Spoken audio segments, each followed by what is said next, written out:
Hello and welcome to this video. Today I'm going to work on some more custom keycaps. And these are going to be, once again, with a clear ABS base. And my inspiration I actually got from my leftover Miniverse things. I noticed that I had a lot of like chocolatey themed things, or like fruits and stuff that are like, you know, more catered to sweets, and I thought that in this case a chocolate theme may work really well. Now, I want to prevent using resin in this case, just because it's not gonna be like really easy to have like a flowy resin cure the way I want. So I wanted to try and see what happens if I actually use nail varnish. So this is just some clear nail varnish, not resin based, so I definitely do need, in any case anyways, a well ventilated room, but with like the acetone base even more so I always find. But I'm coloring it here with just some pigment powders. These are chalk pastels. And then I'm covering these raspberries and these chocolates in them a little bit. And these are just like some chocolate dots. And then I also found these caramel bits from another set. And I think these will look really cute. I tried to add some drips on the side and that works super well. It's not gonna dry as 100% 3D, but it actually dried pretty like liquidy looking, so it definitely looks like melted chocolate or chocolate sauce. Now I was debating on like leaving it clear, but it would like stick out a lot on my keyboard since most of my keys are pretty opaque. So I decided to paint it like a layered cake. Starting off with like a light off-white creamy color. I'm just painting it with a fine brush and then cleaning off the excess a little bit by carefully scraping it with the blunt side of my X-Acto knife. And I found this works best because it's so hard at this angle to get a clear line, so just going over it with the X-Acto really helps that. And then I wanted to add some cake looking stuff, but I also wanted to not have it look flat. So I decided to add like some air pockets, so to speak, and I'm just using my dotting tool here and a slight darker shade of brown than I will use as like the cake color.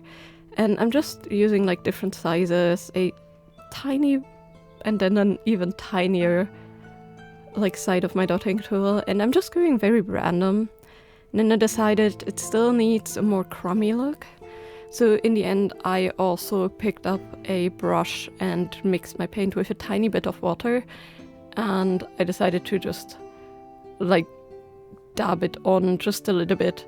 Just like almost dry brushing, just like with a slightly diluted paint so it's not as opaque. And I think that worked really well in the end. And then all I had to do was put in my like creamy color. And again, when you like paint keycaps, I mentioned this before, you want to have multiple coats and you can actually hold it against the light to make sure that you have no gaps, because if you have a backlit keyboard, you will really see any gaps in the paint. But yeah, then I just had to glue the pieces back on that weren't fully like holding to the base, which happens because some of the stuff is like rubbery. But yeah, with that, this one was finished and I could move on to the next one. The base I'm using here, the reason why it has swirls is this is like the translucent clay that I mixed up with colors for the cake base that I did in the previous Miniverse like remake video. And I wanted to make cookies out of it because my idea was to make a dragon with a cookie horde. So I'm going to make some chocolate chip cookies with this light translucent clay. Foods, especially when they're oilier or like, you know, like a bit more like, I don't know, most baked goods at least, they are like translucent. So like bread tends to be like slightly translucent, you know, cakes especially with all the oil in them, and cookies too. So I decided to, you know, use this translucent clay for a lot of the foods because I think it just looks a little bit better. Although this has a lot of like other clay mixed in that will definitely take away the translucency, but it has a nice color. As for the chocolate chips, I wanted to try and see what happens if I cut up some rough, like little chunky bits of this, again, just chalk pastel, And I wanted to see, because I know that chalk pastels can color clay and shade clay, but I was wondering how well it would stick. Definitely looks really nice now, but we shall see how it will look in the end. Now, as for the dragon, I kind of started a wormy dealy and like held it up to the keycap, and for some reason, I must have knocked my camera, but like it was so off center and I did not notice. So half the stuff I'm doing here, I tried to center it a little bit more, but yeah, it's half the stuff is gonna be off camera. I always use like the paint marks on my mat as like a centering, and yeah, it doesn't work if the camera isn't centered, obviously. And since I use a zoom lens, it's even harder. But I'm starting off with like a tapered snake essentially, and then I add like a little bit of a taper for the head to like define the neck. Just like a little crease, so to speak. And then for the wings, I'm adding 2 like blobs onto my tray here, and then cutting out the wing shapes that way. So they're creased on one side. The other side will not be visible, so they should work out well. And then for the legs, I totally blanked out, and you cannot see anything at all mostly. But I essentially just, like for the hind legs, I just make like a rounded little flattened circle. And then I like dent in like a little bit of like a bar shape, so to speak, down below, so it has like a foot. And for the arms in front, I make like thin wormy dealies, and then once they're on, I just press them flat a little bit so the like claws are defined. And then I just add the wings on top. Also, I did join some of the cookies from the hoard as like a little pile, and I'm just using bacon bond there to join everything.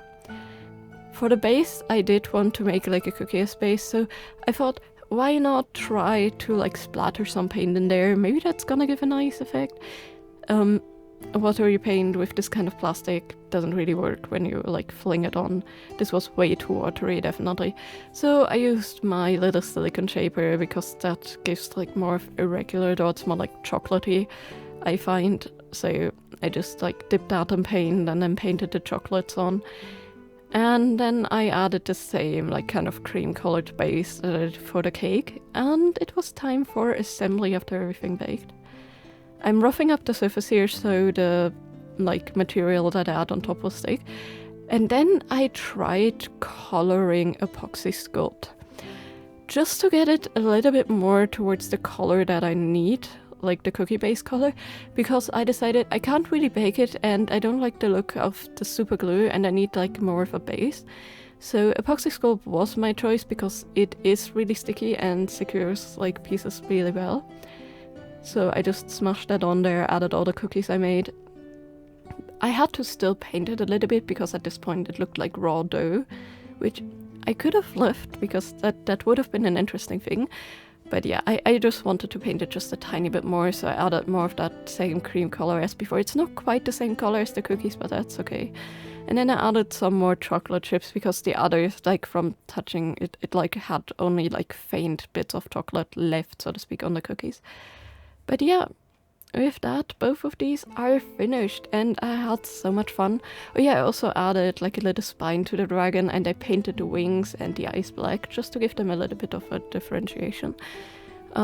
Essentially my idea was like chocolate dragon, but don't make it just, you know, one color or one type of chocolate, make it like a little bit of more of like a darker and just like a bit more of a milk chocolate. You can also tell how many times I baked the cookies because the badge that was underneath the dragon is way more round, but I guess the dragon could just have roasted them or like, you know, slightly flamed them to be a bit more crispy on top, more caramelized. But yeah, I actually think these both turned out really cute. The mini-verse one, super simple, just some leftovers, but a really cute aesthetic. I'm just worried that like some of the raspberries may fall off because again they're a rubbery material and rubber doesn't take well to glue, so we shall see in the future.